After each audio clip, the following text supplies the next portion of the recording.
Welcome, ladies and gentlemen, to a bonus episode of Warp, the completely unnecessary Star Trek podcast where we do unasked for audio commentaries of Star Trek shows. My name is Sean. My name is Matt. And I'm Min Win. Yay. Hey, we Take two, you guys. Take two. And that sounded great. Our third step into the foray of warped Inside Picard. Inside Picard. So we are recording this separately. None of us are together. We're all online. Very disconcerting. Are you guys all clothed? yes. Oh, wait. I mean, I don't have to be. I am right now, but go on. Would you feel more comfortable if we were all naked men? Is that what you're telling me? I want everyone to feel comfortable, our listeners especially. So I think we should all be unclothed. I think the listeners definitely want us all to be naked. Yes. That seems like something they would demand. Is that something you can tweet about? Is that Twitter? Will that give us an answer, or any of these websites? You want to put a poll out on Twitter? I could put a poll up asking if they think we should do these shows in the nude. Well, fortunately, it's audio only. The answer too. Yeah. Thank God. I think the answer is I don't even want to imagine you guys in the nude would be my assessment. Oh. Have you guys did either of you guys ever watch The Comeback, the Lisa Kudrow show that was on HBO? No. She plays a sort of fading sitcom star who gets a job on a Friends style show, but she's the old lady on the show. So it's all these young hot people and middle-aged Lisa Kudrow playing this faded sitcom star who's trying to make a comeback. And she's like the landlord. She's like the Mr. Roper. So every episode there's a scene where she comes in, she sort of bursts in through the front door, and the hot young couples are all like making out on the couch or whatever. And her like tagline that they make her say every episode is, "I don't need to see that." That's how she says it. I don't need to see that. Wow. It's very, very funny and awesome. Appropriate for the idea of us being naked. Yes, no one even wants to think no that. One needs to see that. What about our intimate partners that will had.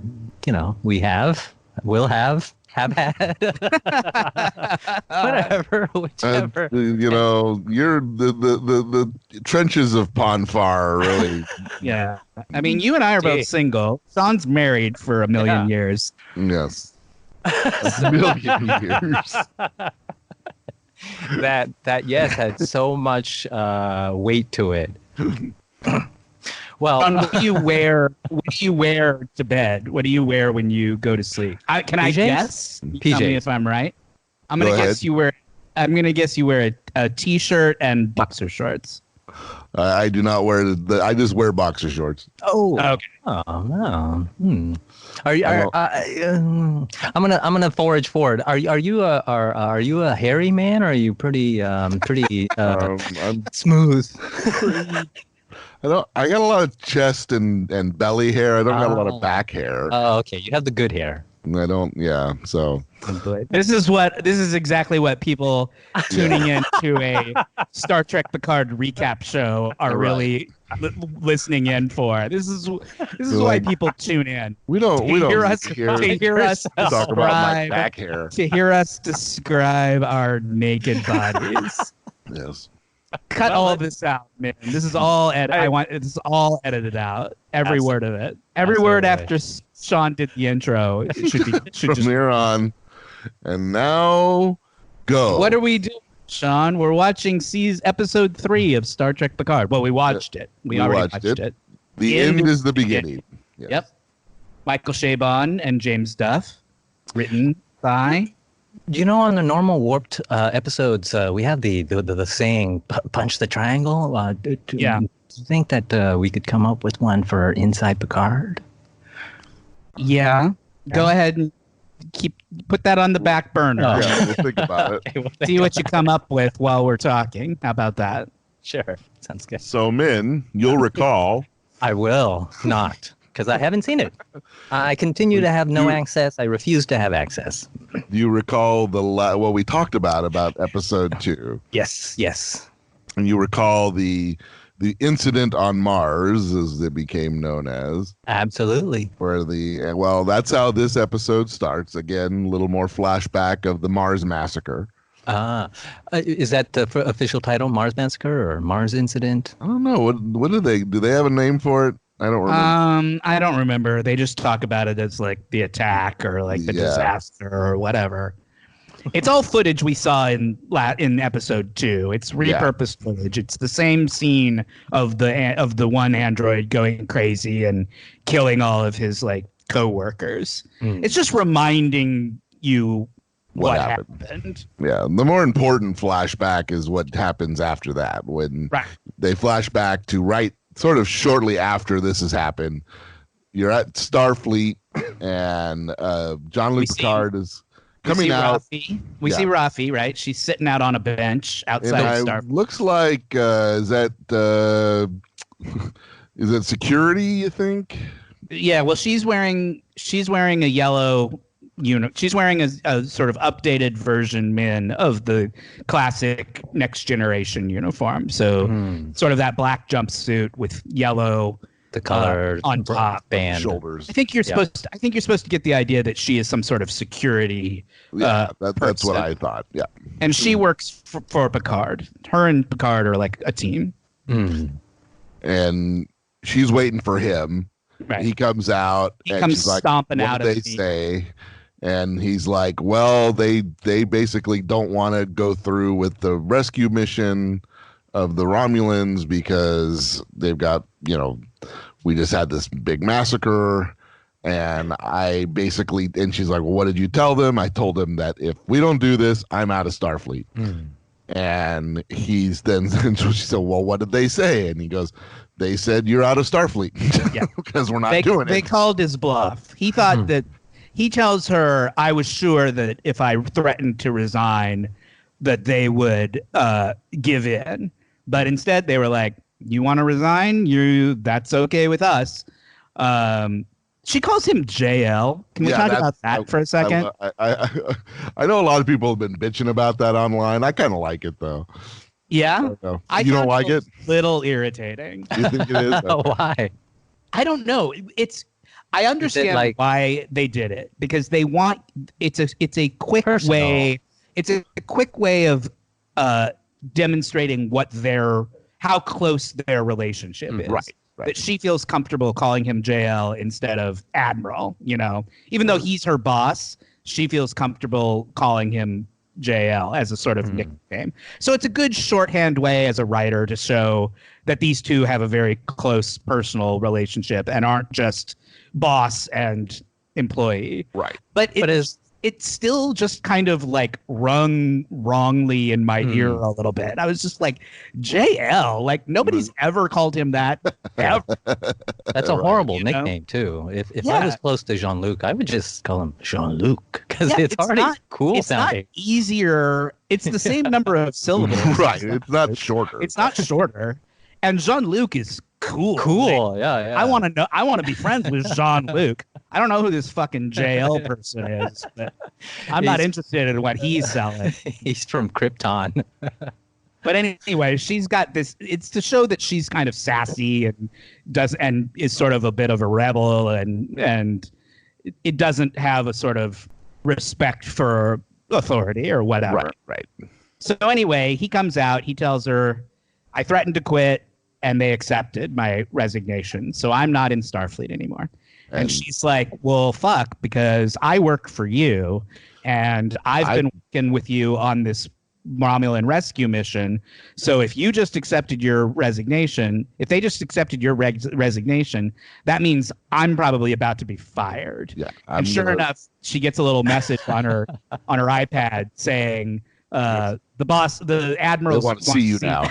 And she's like, fuck, I'm about to get fired. Thanks a lot, Jean-Luc. Thanks a lot, JL. She's like, what are we going to do? She's like, what are we going to do now? And she's like, are you just going to like go back to your pretty little chateau in France and make wine for the rest of your life, and he just kind of like sits there and takes it. I said this on Twitter. This show should be called Everybody Hates Jean-Luc, because no matter who he talks to, people are pissed off at him about something. We'll see it in this episode. We'll see it in the next episode. The way he backed the Romulan rescue plan pissed people off on all sides. On all sides. Either he didn't do enough or he did too much. Doesn't matter. People are pissed at him. Nobody likes him. Nobody likes his choice. They all feel like he either fucked them over one way or the other. So everyone's pissed at him at this point. So I kind of think that we need a jingle. Jake, when you listen to this, please create an Everybody Hates Jean-Luc jingle that we can drop in every time somebody says something jerky to Picard. Because it occurred to me today that Everybody Wants to Rule the World is the same as Everybody Hates Jean-Luc Picard.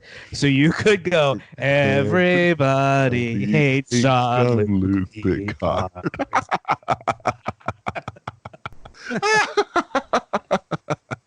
I love it. Yeah, he needs a little theme song. He needs a jingle. Yeah, I mean, Jacob's got like 2 days to turn around.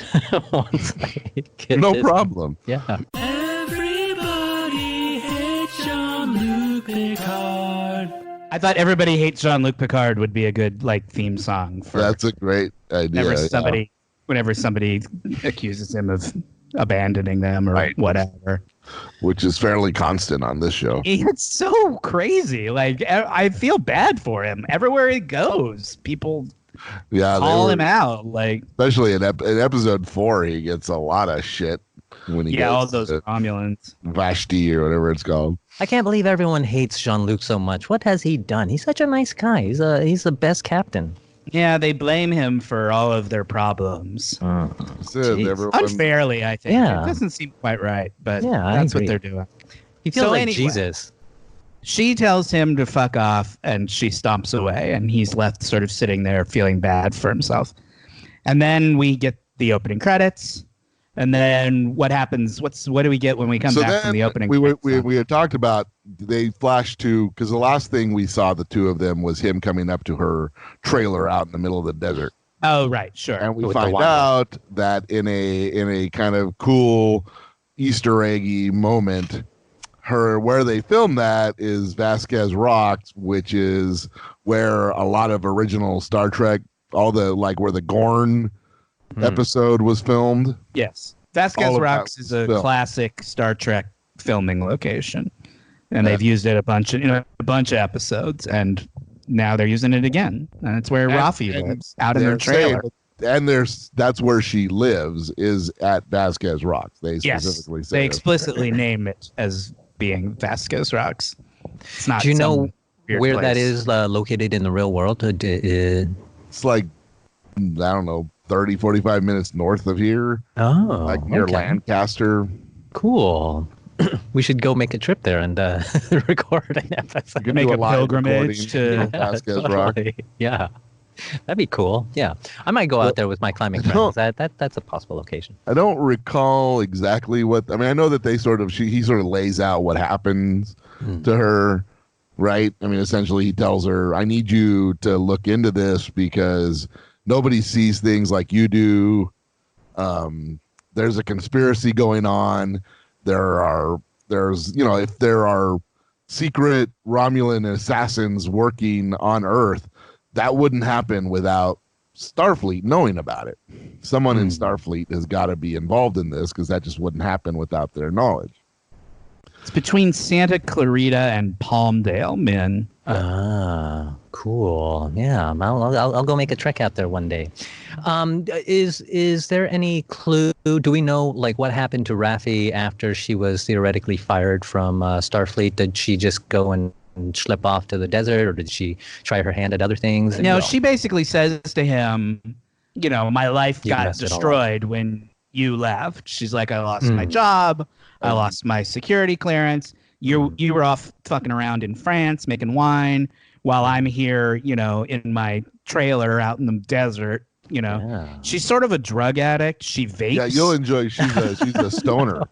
She smokes this weed that she grows. It's like she's got like a future plant that she pulls little flowers off of and puts it shoves in them her into future a vape. future looking vape pen, a space vape pen. Wow, And that's fucking cool. smokes on it, and she's like chugging down the wine that he Straight brought from the Like, bottle. she's clearly got some addiction issues. Maybe it Yes. seems like trying to set up, and it was just really funny because it's so obviously a vape pen that somebody just like bedazzled to Right. make it look futury, but it was just a regular old vape pen, and she's just like Yeah.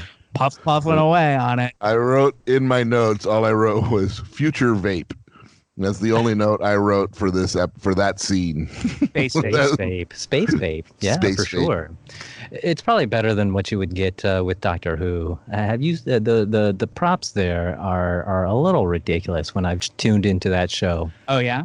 Yeah. Well, I mean, they're using toilet plungers on. Sure. Well, that's that's classic Dalek. Look is the toilet plunger. Which, I mean, I suppose it's cool that they've embraced that, and they're like, you know what, it's just what it is. Yeah, when they brought the show back, they updated the look a little bit. Yeah, they did a little bit, but they didn't get rid of like the plunger or the They're still rolling salt shakers. I mean, they didn't like update the look that much. Anyway, this is not a podcast about Doctor Who. Why are we talking about Doctor Who? I'm sorry. Stay on target, man. Stay on Come target. Yeah. Target, man. So anyway, she's listening, but she's not really she's basically still mad at him. And he's like, you're the only person I trust who can help me with this, blah, blah, blah. I need a ship. Starfleet told me no. And she's like, yeah, that was a pretty dumb move, going straight to Starfleet and telling them exactly about your secret plan that you want to do. Yeah, he seems like a horrible diplomat, just revealing all his cards. Yeah. Or maybe he just feels like that he should be forthright and honest with his. Yeah, I mean, he's an honest, upstanding person, and he thought that they would help him. I don't know why he thought when he went to see the Admiral that she would help him, considering they didn't help him 14 years earlier. Right. What has changed in that time that he somehow is like, well, maybe if I ask again, they'll suddenly turn around and say yes. But well, the universe is in danger. Sounds like. Yeah, and I think that Jean-Luc is maybe off his game a little bit. He's been out of the game for a long time, and he's a little rusty. He's getting old. Got to kick the dirt off the tires before he can really get his mojo back. Dude, I would love it if at the end of the series, Jean-Luc is ripped like Hugh Jackman is for Wolverine. That would be amazing. He goes into a series like workout regime while he's on his space trip. I would be so into that. I would stand that so hard. But That would be that's pretty surprising. That's hard. I mean, he's basically like my dad, and my dad is like, he walks around very gingerly and very gently, with good reason. So does Patrick Stewart on the show. He kind of takes his time, leisurely walks through scenes. But he loves this character. That's one thing you can really tell from this show, is how much he loves Jean-Luc Picard. Yeah. Because he takes such joy in playing the character. Like, he's just so happy to be doing it, you can tell. Yeah. But he's 79 years old. But he's also super What are you old. gonna do? You can't do a whole lot. There's certain things he's limited to. He actually does have a fight scene in this episode. Oh, really? That's true. Yeah. He beats a Romulan with a cane. Shoots a couple of them. And he does- That sounded really ridiculous. It's pretty. We'll get to cool? it in a minute. We'll move on. Let's see. So after he has his thing with Rafi. Yeah. Because he's like, I need a ship and I need a pilot. And Well, she's that- like, I'm not going to go with, I know a guy named Rios. Well, that for you." actually happens after. There's a scene in the board cube before that. Oh, okay. There's a quick Go on. scene that show Hugh is introduced to the show. So, Hugh is different than Q, right? Hugh is different than Q. Yes. Okay. He's So there are a couple of episodes, and also different from Rue. Yeah, sure. Well, I know there is a Q the rest of on the crew. show. Stop Dr. poking fun at me. Drew, Doctor Who. Who, Mary Sue, Hill Street Blues. Hill Street Blue, Yeah. Blue's Clues. That's great. So Hugh, Yeah, Hugh. there was he's in two episodes of Next Generation. Is that correct? Yeah, he's in 3, but those second 2 are that two-parter about the Borg. There's a two-part. Okay. Oh, so Hugh's a Anyway, Borg. he was a Borg who got captured, and he has sort of an existential moment while he's captured, where he sort of realizes he's not just a part of the collective. He's an individual, and he calls himself Hugh because what is it? He says it has to do with him saying you're you or something like that. It has to do with rhyming with you, right? Isn't that right, Matt? Am I right in this? So let's go back a step. You are not right, Sean. You were in the zone.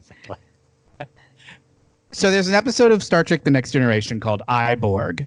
That's all about this Borg character who's been cut off. They come across him, and he's been cut off from the rest of the collective, and the rest of the collective is flown away, and they think he's dead. So he's cut off from the rest of the collective, and they spend the whole episode basically trying to decide what to do with him. And he sort of befriends Geordi, and Geordi sort of tries to convince him that he's not a part of the group, that he's an actual individual who has his own, thoughts and feelings or whatever, which it's been so long since he's been Borgified that he doesn't remember ever being an individual. Meanwhile, there's the secondary plot where they've discovered that they can upload a virus into Hugh, into his Borg, software or whatever, and send him back to the Borg.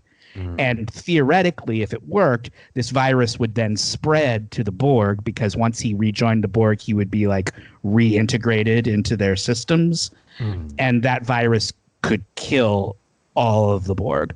So it's a classic Star Trek episode. Picard has to make a moral decision. What is he going to do?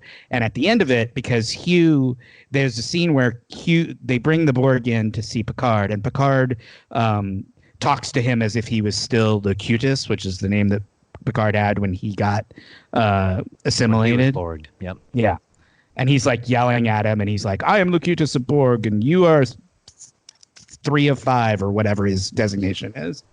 And he's like, no, I'm not. I am Hugh. I am friends with Geordi. And so Picard eventually realizes that he has become self-aware, and that it would not be ethical to use him as this sort of poison pill and send him back to the Borg.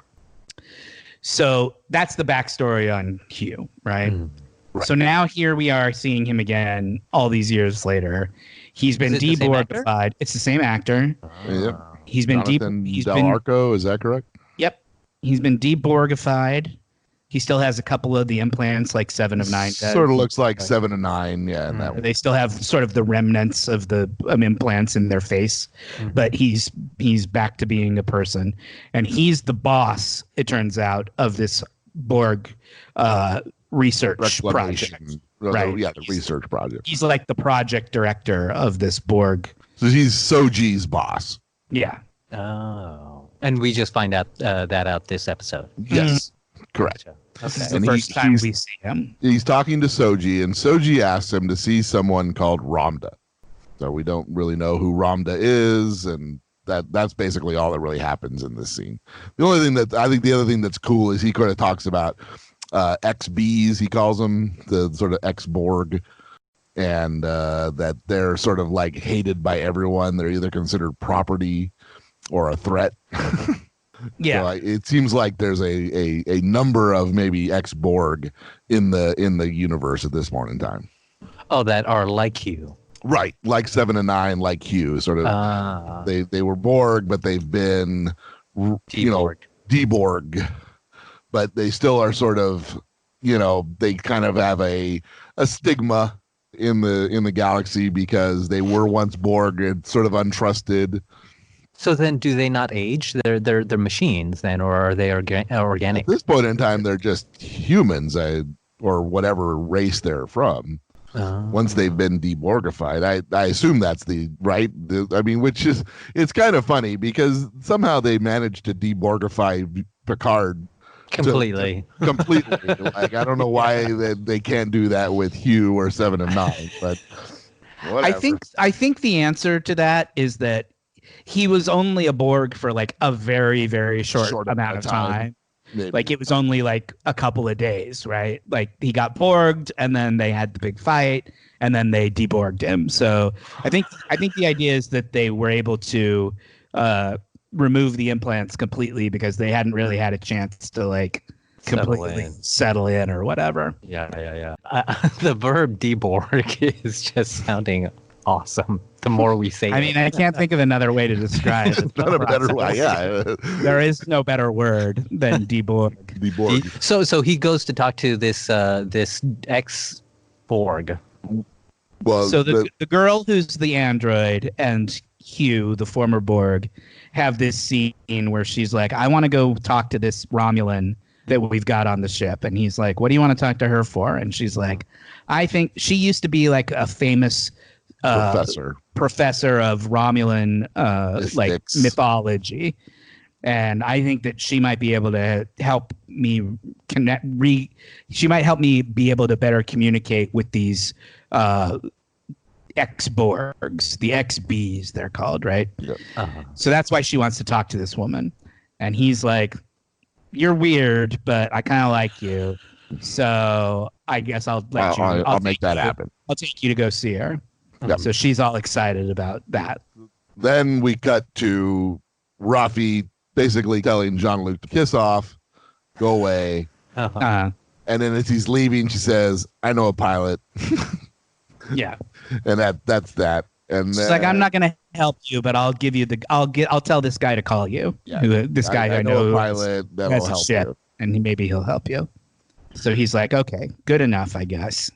Cut to then a quick scene at the Daystrom Institute where Dr. Girardi, you'll recall, is the sort of the expert on cybernetics and androids. Mm-hmm. And I have to say, man, you're doing a good job of keeping this all in your head, considering you haven't seen it and your only reference points are what we're telling you. You guys, yeah. I mean, you're doing a good job of following along. Like, if it were me, I would be like, Doctor Who? The Daystrom what? Absolutely. Like, Actually, I had the thought yesterday or the other day that it's been a few years now that we've done Warped, and I was thinking it sort of made me really appreciate Star Trek more. Like I think back to the episodes that we watched and just sort of like getting to see these characters, Spock or Kirk, and just see them do their thing more and appreciate what they do. So, yeah, I was just having a real little heartfelt moment there. Yeah, I mean, we make a lot of fun of Star Trek, but there's a reason it's been around for 60 years, and it's because it's good. Yeah.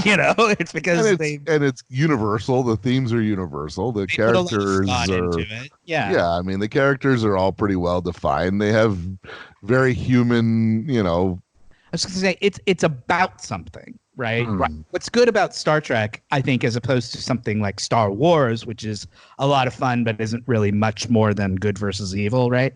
Yeah. Star Trek is about, like, how do we become better people? How do we improve ourselves and improve society, right? Yeah. There's all this deeper stuff going on when Star Trek is really working at its best that makes it completely different from any other, like, science fiction franchise that I can think of. And I think that's why people like it, is because it's always relevant. Even the old 60s ones, they're dealing with racism, social issues, and it's all the same stuff. It's cheesy because it was made 60 years ago, but it's all still like relevant to today. So that's what's good about Star Trek. So it seems like the social issue that they're tackling so far with these first few episodes is based on your recaps. It has a lot to do with androids and robots and sort of rights for maybe the people or things that we would view as lesser or not equal to us. Yes. I think Matt said it best in like episode 1 or of this. It's all a metaphor or allegory about xenophobia and sort of the general, Trumpism and isolationism, Brexit, that whole mentality of like we need to protect ourselves from these incoming hordes that are going to change our society. Yeah, to a society we don't understand or we don't recognize. Yeah, that kind of mentality. It's very much about what is happening in the world right now, intentionally so. I mean, Patrick Stewart has given interviews where he was like, this show is about Brexit and how terrible it is to be. Yeah, exactly. Very specifically. To be isolationist and to, xenophobic and fascism and all of these things that are happening in the world right now is what the show is about. You guys should listen to that Weekly Trek episode that I recorded the other day. I think he said it was going to come out tomorrow or Tuesday. Oh, perfect. Awesome. We'll take a look. We talk a lot about Picard and about what it's about. So cool. Some of the things I'm saying right now, I have already said on that other show. Gotcha. So we were at Daystrom?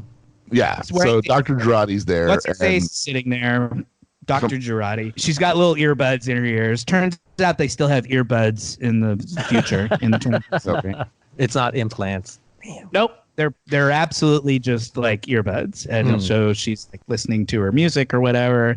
And the Vulcan Commodore from Commodore O. She's the chief of security for Starfleet. Who's clearly is part of the conspiracy. She's involved in this whole thing somehow, right? She's the one who told the Romulan girl they had to get a move on. Go out to the Borg cube and go see your brother and make sure that he's doing what he's supposed to be doing. So she's obviously a huge part of this whole conspiracy. She shows up and she's wearing Ray-Bans, which is funny. Yes. And they're VR Ray-Bans. Nope, just regular old sunglasses. So I will tell you, you will hear this all again if you listen to the Weekly Trek. But apparently, some of the nerds online were like, Vulcans have an inner eyelid; they wouldn't need to wear sunglasses. Which is true. That's established canon. And so Michael Chabon, I guess, went online to like respond to people's like complaints about the show. And one of the things he said was, well, maybe that's a clue. Maybe that means something. Like maybe she's not really a Vulcan. Like, I don't know. What is it? Who knows what that might mean? Oh, wow. Way to stir the pot. I like that. I just thought it should be a fashion choice. Yeah, I just thought they looked cool. Like I didn't think too hard about it. No. So she comes up and she surprises Dr. Girardi and she's like, look, I know that you met with Jean-Luc Picard and I want you to tell me everything he said to you. And she's got like sort of an oh shit look on her face, and that's it. It's like a little short little scene. And then is it the Borg cube where she goes to the Borg cube? Now she's going to see Ramda. The Ramdas, the Romulans. And so Hugh takes her to this holding cell where there are all these Romulans who have been deborged. They were all in the process of being deborged, sort of. It seems like they're sort of, and they're all acting weird. Like they all seem to be like mentally unstable. It looks like she walked into. Looks like one flew over the cuckoo's nest. Exactly what it looks like. I thought so too. Like they're drawing with chalk on like paper and shit. They're sort of, you know what I mean? Just like people doing like menial tasks repetitively because they're all sort messed of. Up. I'm currently waving back and forth in my chair because this is obviously a visual medium we're doing, but they're all sort of rocking back and forth. And standing in the corner, like just standing in the corner, doing nothing. Like it's a mental institute, is what this setting is. She says to him, Soji says to Hugh, these are all of the Romulans that were ever assimilated? And Hugh says, yeah, as far as I know, these are all the Romulans that got assimilated. And there's the one that you want to talk to. So then we see Ramda. And Ramda is she's like playing with like tarot cards. She's got these triangular cards that have like symbols on them. It looks like a puzzle game, but it also appears to be some kind of tarot cards. But it looks like she's putting a puzzle together. So they have one of those weird like conversations where you don't really know exactly what the fuck it is that they're talking about. But it turns out that Soji's like, you were on the very last ship that ever got assimilated by this cube. You and all these Romulans in here, you were on the very last ship that ever got assimilated by this cube that we're on. And Hugh is like, how do you know that? Because that's not something that she should technically know or whatever. And she's trying to get this Romulan lady to like talk to her and sort of explain, what's happened to them. And then the Romulan lady goes nuts, and she looks at Soji and she's like, I recognize you. And she's got a card. That's a different scene, but that's a second scene. All right, well, fine. You have to get the details. Ada just cut me off like right in the middle of telling the story. Okay. So then what happened, Sean? Okay, sorry. Well, then you cut to that other scene. Captain Rios. Picard Captain. meeting Rios. And the pilot. The pilot. And you first meet a EMH. It's easier to tell these stories as individual stories than as scenes, than as parts of scenes. All right. Because we could just walk through the Borg part of the storyline and then go back to Picard. Okay. I'm just saying. I don't know if I'm right or not. I'm just saying. 2 men enter, 1 man leaves. For clarity's sake, I'm just saying. So anyway, you're right. Picard meets with Captain Rios. Captain Rios. He a human? Yeah, he's human. Mm-hmm. He smokes a cigar. Spanish. He reads philosophical books. He's got a bunch of holograms. His whole crew is holograms. Oh, super cool. Anybody else? There doesn't seem to be any other real people on the show. No. Nice. And all of the holograms. It is a medical hologram. All of the holograms are him. They're all his image. Yeah, so it's the same actor playing all of the different parts of all of the people on this show. And they all have different accents. And different personalities. Yeah.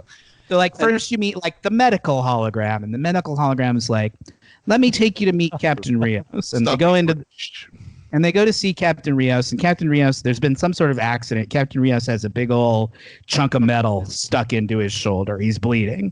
And the medical hologram's like, well, let me fix that up for you, blah, blah, blah. And they have sort of Captain Rios is sort of a prickly character. Yeah. He's very sort of rude to his... He hates all of his holograms. He talks shit about them all the time. Like, how much he hates them. He's like drinking tequila, and he's like, he offers some to Picard. Picard's like, no, thank you. And then the hologram like takes the thing out of his arm, and he's like, I'll bandage that up. And Captain Rios, this is how you know he's tough. Captain Rios is like, just leave it. I don't need you to bandage it up. Deactivate hologram. And the hologram like vanishes. And so that's how you know he's a badass, because he just doesn't even care if he's got a bleeding arm. Yeah. So they have a scene where he's talking to Picard, and Picard's like, you claim like you hate Starfleet, but I can tell by looking around that just in the 5 minutes I've been on the ship that like every piece of equipment is perfectly maintained. The ship is all spick and span. He's like, I can tell you're Starfleet. You may be trying to deny it. You. I can smell the Starfleet on you, because there's a great scene though where he's like tells him to have a seat, and the first thing he sees is the captain's chair. He sort of looks at it for a second, and he's like, nah, and moves over to another chair. He sort of longingly looks at the captain's chair for a couple of seconds, like, maybe I should sit there. But then he's like, nah, this is not my ship. So he goes and sits in another chair. And what does Rio's ship look like? Is it like a more rundown? Is it more gritty, or is it like spick and span like a Federation ship? It's spick and span. Like it's all. That's Picard's whole point. Is like you claim to be this sort of rough and tumble, like blockade runner or whatever, but I can tell just by looking around that you care about like everything being in tip-top shape, which is a Starfleet quality. Yeah. And Rios tells him like, Rios used to be in Starfleet and isn't anymore. He's sort of like Picard. You don't really find out why he's not in Starfleet anymore. He sort of implies that something happened on his last ship that he was on, but you don't really find out. I don't remember. I think you do, and I mean he talks about his captain being killed. Yeah, he does. He says the captain got killed. He saw his captain get his head blown off in front of him, and that's when he decided he didn't need to be in part of Starfleet anymore. Wow, that's brutal. Before that, though, there's a quick scene where Rafi is on a computer doing a bunch of research, and she gets a call from Jean-Luc Picard. This is like, do you understand how blue balling this is to like cut the stories off like right in the middle of them to go like, meanwhile, back on Rafi's planet. TV shows are, Matt. Yeah, but we don't have to tell the show in the order it happens in. We can just tell men the story. Who are you talking to? Yeah, look who you're talking to. Look who you're talking to. OCD boy over here, okay? How was Warp done linearly as it was released? Sure, that's true. But anyway, doesn't he say to him, where do you want to go? And Picard's like, I don't know where I want to go yet. I'm still working on that part. Right. Yeah. That's in that first scene. He says, yes. But says, you don't know. Want to leave. I don't, as soon as possible. Where are we going? I don't know yet. Right. Picard's like, I'm still trying to figure out where we're going. And then he goes. He doesn't know about the Borg cube.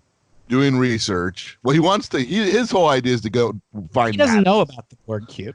He's trying to find Maddox. That's what he's trying to find. He thinks that Maddox will lead him to the girl, to Sochi. And that's his hope. Who's Maddox again? Maddox is the cyberneticist who Picard thinks created the twins. The twins from Data. Right. Okay. He was Dr. Girardi's boss, and then when the robots went crazy and androids got banned, he like vanished. She says, I haven't seen him since that happened. So, but Picard thinks that because creating flesh and blood androids was like his goal. So that's why they think he's somehow behind the existence of these twins. I love the name Girardi, and it sounds like it's like a little Italian, a little Indian. You're not quite sure, and it's always hard for me to remember until like someone else says it, because it's funny because she's played by Alison Pill, who could not be blonder or whiter. Girardi, but she does have a slightly exotic sounding name. I don't know. They haven't explained that. Anyway, so there's a little scene where you see Rafi back in her like trailer park, and she's doing research, even though she told Picard, I'm not going to help you anymore except give you the guy's name. You can see that she's getting drawn into the mystery, right?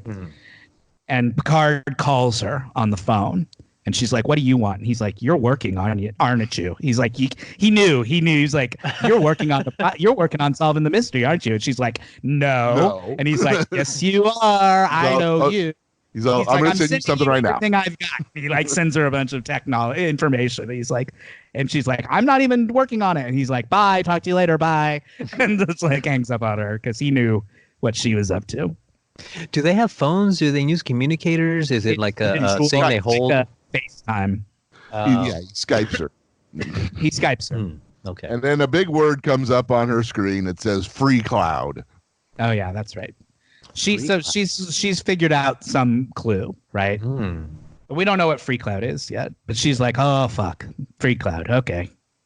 What happened after that, Sean? So then back to Captain Rios, and he's talking to his navigator hologram, who like goes on this gushing string about Picard and how amazing it is that Captain Picard, the man who saved the Earth from the Borg and who helped bring the Klingons into the Federation and all these things. And then Rios, this is where Rios says that, yeah, and I watched my captain's head get blown off, and I'm done with taking orders from captains of Starfleet and blah, blah, blah. That's basically what happens there. Okay, but what's funny about that scene is that particular hologram is Irish. Yes.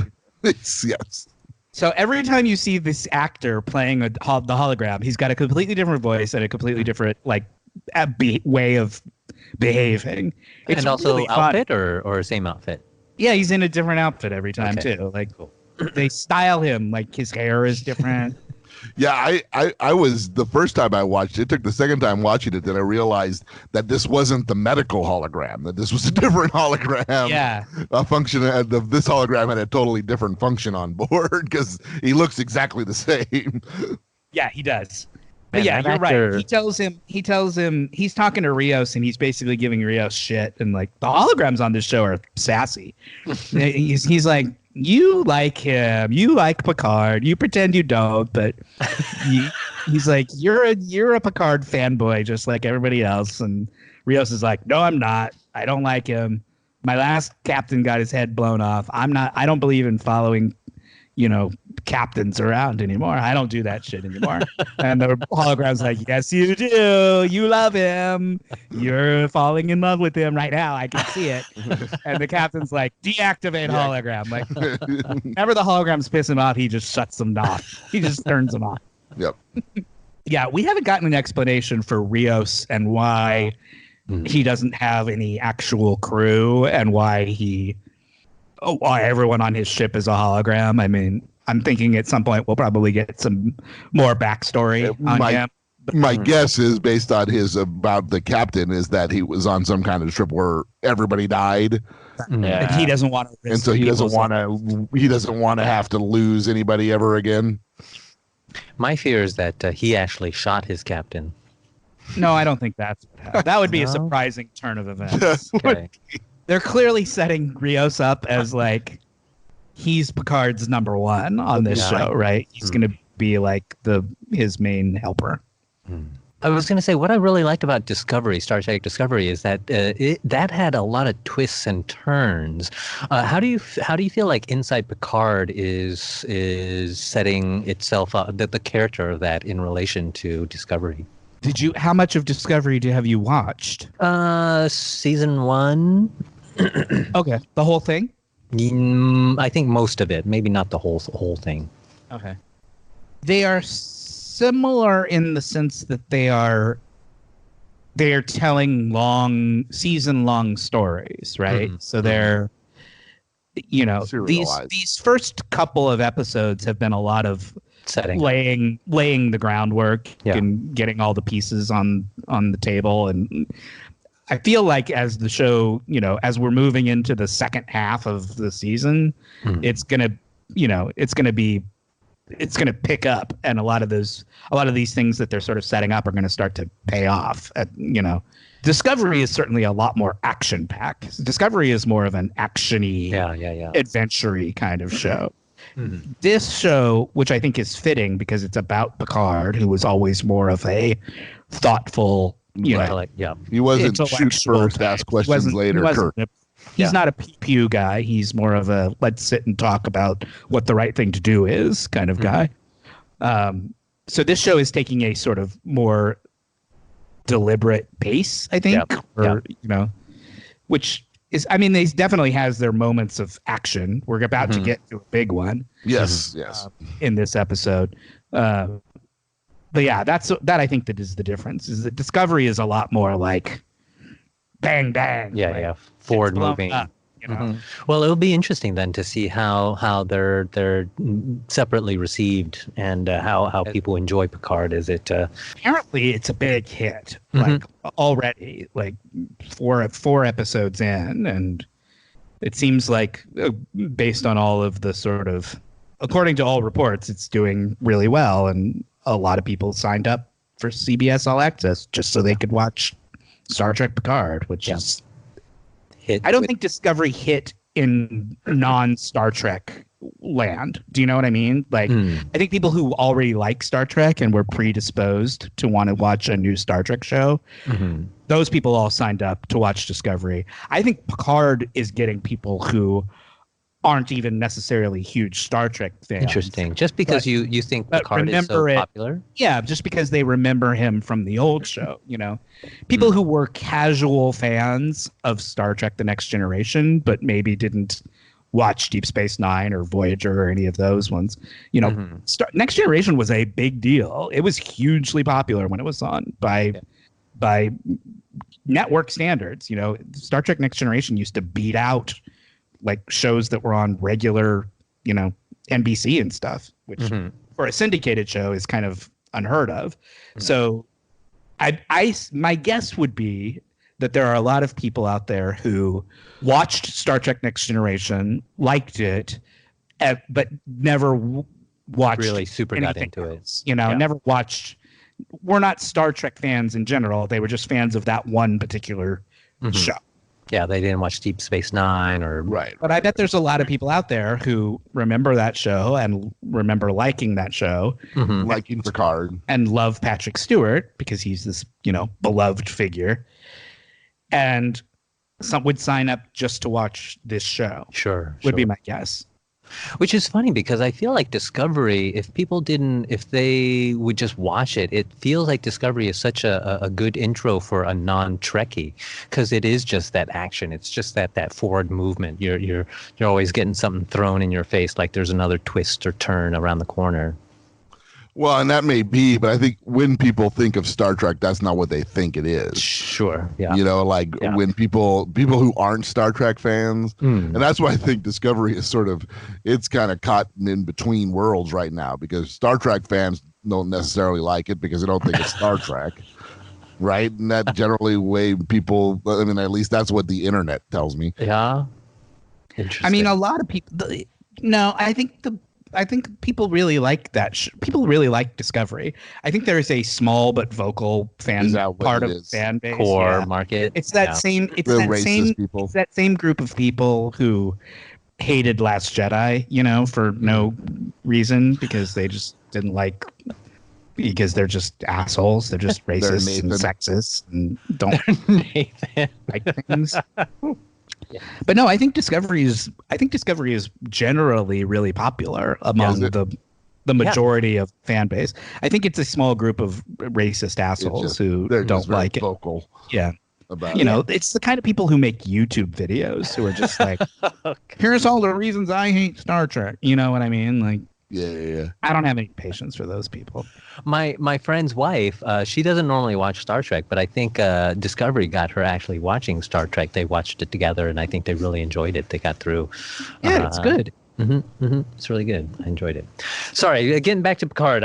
We took a long tangent there. It's okay. Well, we were talking about action, and this is the big action set piece for this episode. We're back at the vineyard. So Picard's there with his vineyard. Yeah, he's with his Romulan caretaker. Picard leaves from Rios, right? He says to Rios, like, I don't know where we're going yet, but I'll get back to you on that, right?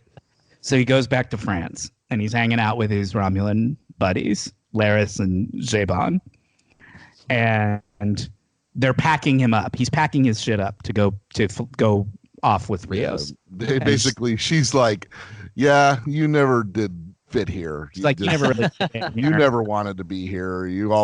I could always tell you had your eyes on the stars. You were just waiting for the moment." It's a really sweet little scene that the two of them have together, where he says, you know, I tried so hard. He says, I tried so hard to belong here, but I really never did. I was always kind of faking it. And she's like, yeah, you were always really more of a star guy than a wine guy. It's a sweet little moment. And then Zhaban comes out, and he's packed him with some fruit and some fancy cheeses. He's made him a little go package for his trip to outer space. He's like, you're not going to be able to get this kind of delicious food off Captain Rios' ship. Yeah. And so they're having this sweet little moment, and then they're not going to kill them, are they? The bad Romulans show up. The black Men in Black come in. They come pew-pewing in, and Jabon and Laris beat the shit out of them. Oh, oof. So Laris and Zabon, we've talked about this on the earlier episode. Yeah. They're like reformed Tal Shiar, or former Tal Shiar. So they're badasses, even though they seem like this nice, sweet couple who just makes wine and takes care of Picard. They're hardcore. So as soon as this fight scene happens, they go into action, and they're like, she's like, take care of Picard, and Jabon like grabs Jean-Luc and like shoves him behind a desk or something, so you can't really get that. And again, it's one of those moments where it's Picard going like, oh, I'm an old man, I better be careful how I get down on my knees behind this desk. Don't they have personal force fields by now, or shields? They have guns all over the chateau, under desks and under tables. Everywhere Laris and Jabon go, they've got guns hidden. I love it. Like under the desk, there's like a holster with a pistol in it. Like they're just like going around like grabbing guns and like shooting the Romulans, and they get in. It's a big fight scene. It goes on for a few minutes, and Picard has even Jean-Luc gets a moment where he like swacks him with a cane. He doesn't smack. That makes him sound. He does. It's a cane. He grabs like a. I think it's the pokey stick from the fireplace. Is that what it is? Like everything is a cane in Picard's hand to Sean. I think it's the poker from the fireplace. But anyway, he grabs this thing and he uses it to sort of twist the gun out of the rock's hand. Like he shoves it in there and like yanks, and it makes him drop the gun, right? And then the guy grabs Picard and throws him over the top of the desk, which is clearly a stuntman. It's clearly not Patrick Stewart doing that maneuver. Yeah. But then Picard gets in the action. He grabs a couple of pistols and he shoots a couple of dudes. Yeah. So you think the fight's over. The three of them are sort of standing there like, are you okay? Are you okay? Are you okay? Everybody okay? And then another Romulan comes in, and right before you think, and he's got the jump on him, right? So you're like, oh, shit. And he's like about to shoot them, and then somebody shoots him from behind, and he falls over. And Picard and those guys are like, who is that? And then it's Dr. Girardi, sweet little blonde Dr. Girardi comes in, and she's carrying one of the Romulan rifles, and she's like, did I stun him? No, she said maybe it was on stun. Maybe it was on stun. And Laris is like, Romulan guns don't have stun. Like, we shoot to kill. And she's like freaked out, right? Because she's never fired a gun in her life or whatever. She's like, oh my God, I killed a guy. Picard's like, it's fine. Thank you. You saved our lives. Come sit down. Gives her a glass of wine. And then it cuts to another scene, doesn't it, Sean? You're about to tell me that it cuts to another scene at that point. I don't know. I can't remember. Now he can't remember. Suddenly you can't remember. I don't remember if that scene comes, because we're about to go back. I think it cuts back to the Borg. And Ramda and her talking to Ramda. So Soji is sitting there in the insane asylum. She's talking to Ramda. They're having this sort of weird conversation that you don't really know what it means. Ramda takes one of her tarot cards, and it's got a figure of two girls on it. And she looks at Soji, and she's like, which one are you? She's like, which sister are you? And Soji's like, she says, I know you. He says, I remember you from tomorrow, is what she tells Soji. Right. She's like, I remember you from tomorrow. She's like, what was I doing tomorrow when you met me? And she says, what does she say? I forget. She says you were dying or killing or something. She's like, she calls her the Destroyer. The Destroyer. Right? She's like, you're the Destroyer. And so she's like, I don't know what that means. And then Ramda like grabs a gun off the hip of one of the like Romulan guards that's in the room and holds it up to her own head like she's going to kill herself. And Soji like uses her super speed that she doesn't really know she has, but she like zips over there and like grabs the gun out of her hand before she can kill herself. But that's not like a real activation. That was just like a little subtle. It's just like instinct, right? She does these things without knowing how she's doing them. Like, because later she says, Hugh asks her, how did you know all of that stuff about... Oh, no, she says that to Narek, right? She says that to her boy toy.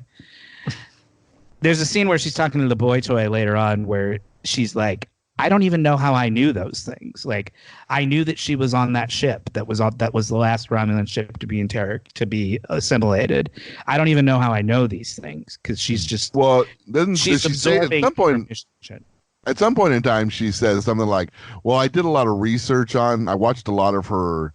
Maybe it was on some other, like, maybe it was hidden in there and I just absorbed it. But I don't think that's right.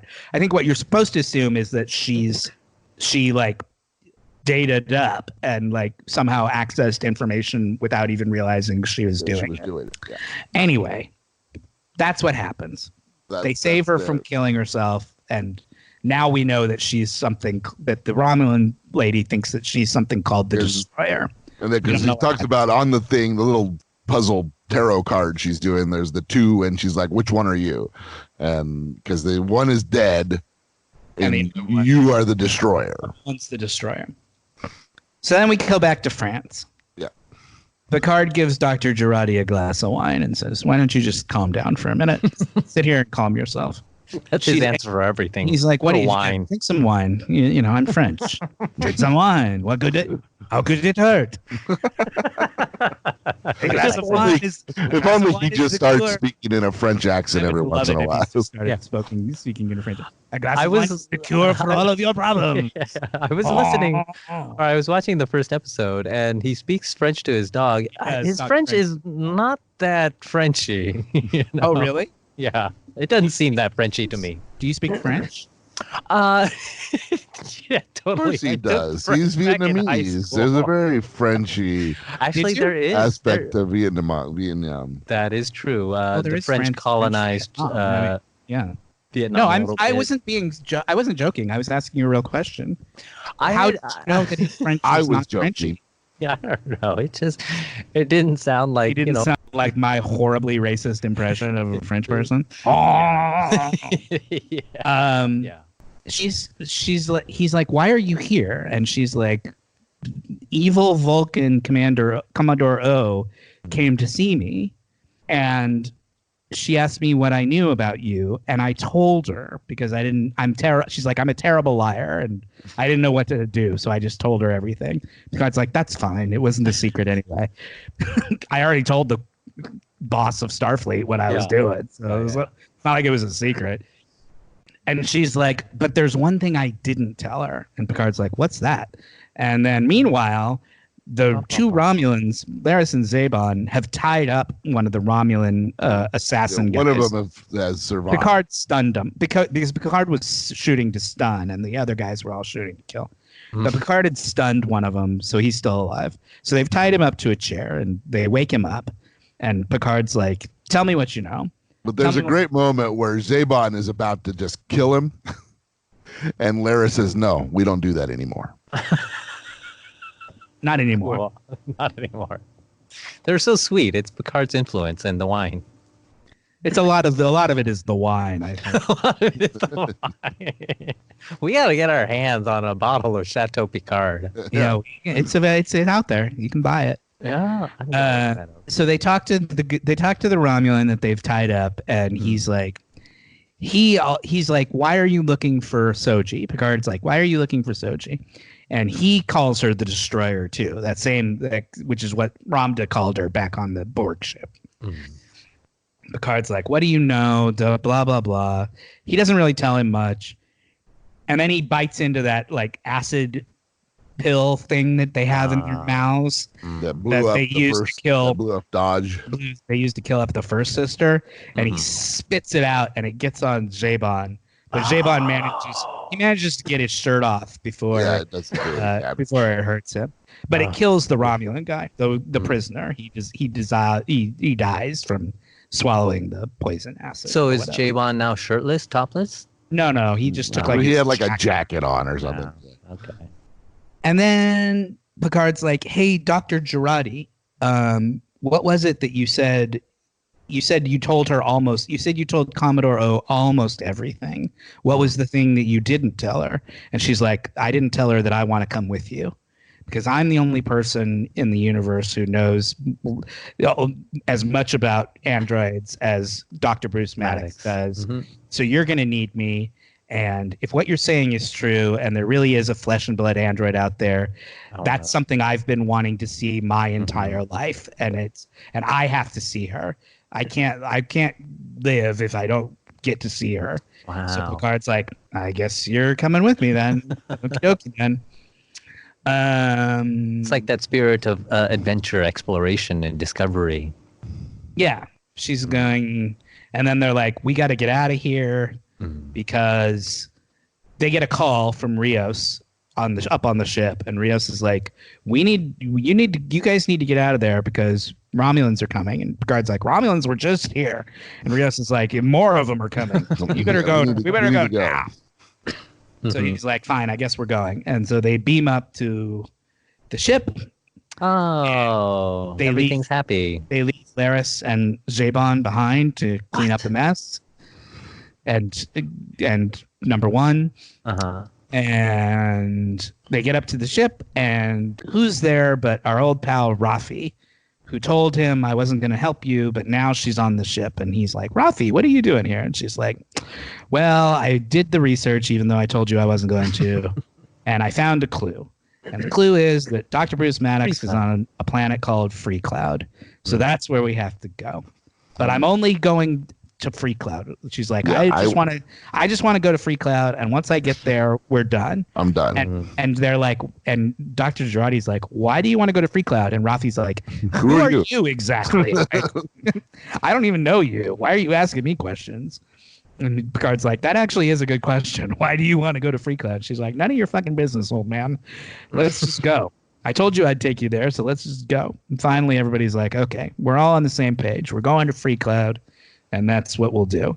And so everybody sits down, and Picard is standing there next to Captain Rios, who's sitting in his captain's chair, and they like lay in a course for Free Cloud, and Captain Rios looks up at Jean-Luc, and Jean-Luc looks straight into the camera, right down the barrel, and he holds his hand up and he goes, engage. Of course. And then you see the shot of the ship like flying away from Earth, and the Next Generation theme kicks in, like full like that's the money shot right glory, there. Like da, da, da, da, da, da, da. Yeah. And then it shoots off into space, and that's the end of the episode. Yes, as well as all the Trekkies, they're shooting off into space as well. It was pretty great. Yeah. It was pretty great to hear music. You saw it coming too. I mean, it was like the 30 seconds before it happened. You knew it's coming. You're like, oh, it's gonna do it. Oh, here it comes. He holds his hand up and he's like, engage. Look, man, let me put it to you this way. Yeah. I may not have shot off into space, but I was definitely hard. Yes, it was. Oh, God. We're going full circle back to descriptions of our naked bodies again. How did we get here? It was very exciting. It was a cool way to end the episode. And it was just exciting that he's finally off Earth. Yeah, I mean, on a ship. 3 episodes in, they're finally like on the mission. Like there was a lot of groundwork being laid in these first 3 episodes. So now it's like, okay, now shit's actually going to start to happen. This is going to start to get good. It's already been good, but now it's going to start to get real good, which in fact it does, because Sean and I have both already seen episode 4, and episode 4 is terrific. Yeah. It's the best. I would just like to say I let it go because we were flowing. We did miss a scene. There's a scene where the sister and Narek talk. Well, but the first part of it is she's talking to her mom and asking her. Oh, yeah. That's so boring. Who cares? Yeah, Who doesn't care about that? But it's interesting, though, because the mom is like, oh, yeah, Daj is fine. Like, I just talked to her the other day. So how the hell is that going on? What does the mom know? What is she hiding? And also, she makes her fall asleep. Like, somehow her words, make her fall asleep. And Narek tells her, I think... I don't think the mom is real. I think the mom is like no, I think it's not even a person. I think it's just like I think all of her memories are fake. And the mom is just like a hologram or something that they've been using to manipulate her. I don't think there is a mom. Gotcha. Interesting. Well, cool. We'll have to see whether that pans out. So that's it. And that was the end of the episode? there is a scene where the sister, the evil Romulan sister, shows up and tells Narek, "Don't fall in love with Soji," because Soji and Narek have been banging it out. And she's like, "You're getting too close." And he's like, "I know what I'm doing." Blah, blah, blah. It was a boring scene. I skipped it on purpose. Well, but it's important. You know, we got to tell Min everything or he's not going to be able to follow the plot. You're my eyes and ears. I don't think that scene was that important. Okay. There was no information in that scene that we did not already know. We already knew that the sister is a baddie. We already knew that Narek is somehow involved in the conspiracy. There was nothing. Well, we knew all that. There was no information in that scene. I think the only thing that I thought was interesting was the mom saying that Daj was fine. That was the only part that I thought was pertinent information. That was new information. That the mom is somehow, this is odd, complicit. That the mom is talking about like that. Fair enough. Well, I'm surprised that they left Picard's sort of bodyguards behind, his helpers, because it seemed like got to take care of the vineyard. Somebody's got to take care of the vineyard. But someone's got to take care of Picard. Like, I imagine them to be his like protectors, his guardian angels. So. I thought about that too, and I was like, why didn't they all go? Mm-hmm. Why didn't they take the dog? Why didn't they all go? No dog? No, they leave the dog. He leaves the dog with Laris and Zhaban. No, I thought they would take a dog to space. That would be so cool. I don't think we'll see that dog again. Maybe at the very end. Maybe if he gets back to Earth at the very end, we'll see him reunited with number one. Yeah, that'd be sweet. That'd be sweet. Part of the reason is that Picard has we've already had a scene where Picard says, "I don't want to get my friends involved," right? Because Zhaban in, I think, episode 2 says to him, "Why don't you call Geordi and Worf and Worf and your pals and get the gang back? You need a crew. You know a crew. Why don't you call them?" Picard's like, "I don't want to do that because I don't want to get them in trouble. I know they would say yes if I asked. And so I don't want to risk putting them in danger," which is why he's assembled this crew of people he does not know. I think that's also why he didn't want to take Laris and Zhaban. Right. That's my point, is that he doesn't want to get them in trouble. Because they're like Romulan refugees anyway. They probably have some sort of like delicate immigration status. You know what I mean? That's going to keep them. You know what I mean? Like they're probably on some sort of visa that they have to stay out of trouble. Working within the system. They can't be flying off on adventures with Picard. I could get them deported. I'm serious. I bet that's true. I bet that's the real reason. Well, text Michael Chabon. Their jobs are to work on that vineyard, and if they do anything that isn't working on that vineyard, they're out. They're out. Well, the Federation is in a bad place with regards to welcoming others. Well, I'm glad to know that they have that vineyard on lockdown. Like they were Mr. and Mrs. Smithing up there. They absolutely were Mr. and Mrs. Smith. 100%. They had guns all over the place, scattered around, behind bookshelves, under chairs. Yeah, they went into full action mode. They were prepared for that attack. Well, is that it for episode 3? That was exciting. That was so much fun. We made it. Episode 3 was really enjoyable. I enjoyed it immensely, and 4 is even better, like you say. The show is fine. The show really kicked into second gear in this episode, and you're happy. It's very promising. Yeah, it seems like stuff's really starting to get good, interesting. Very awesome. He's got his young crew now. He's got a bunch of hot young crew who can do the fighting for him, and he's gonna get another hot young crew next week. Wait till you see next week, man. Yep. Oh, he adds on to the crew. There's one more. There's one more guy coming. Oh yeah. He's gonna have one more, and he's a cutie. I'm really curious to see the ship because it's got to be like a small. It's not like a big Enterprise ship, right? It's like a small. Just go on. It's a little tiny. Just go online and Google it, and you can see a picture of it. It looks like a It does not look like a Starfleet ship because it's not a Starfleet ship. It's got its own like design, character, and appeal. Yeah, yeah. It feels very Firefly to me because that show they had picked up the ship, went around and got the crew and all of that. It looks a little bit like, I don't know if you guys will remember. Sean, maybe you will. Mel, maybe you will too. Do you remember the shuttle that Spock takes in Star Trek: The Motion Picture? When Spock comes to the Enterprise for the first time, he's on like a Vulcan ship that has kind of like a square piece in the middle, which is like the bridge and stuff, and then the two nacelles sort of hang off to either side, like and go down instead of up.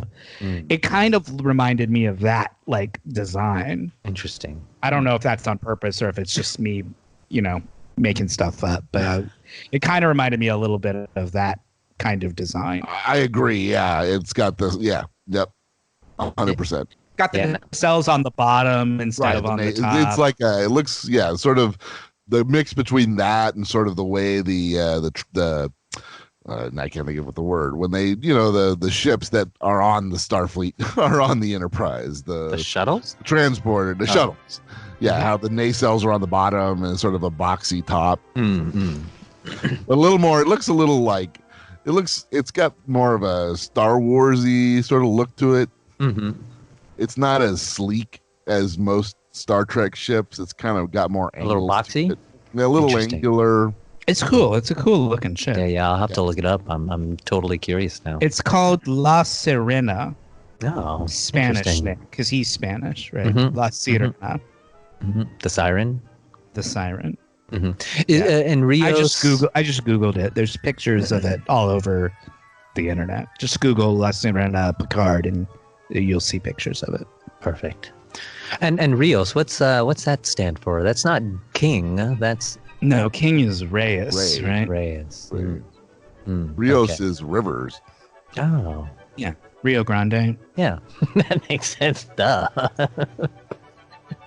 Rio Bravo. Captain Rivers. It's all John Wayne movies. Rio Grande, Rio Bravo. Captain Rivers.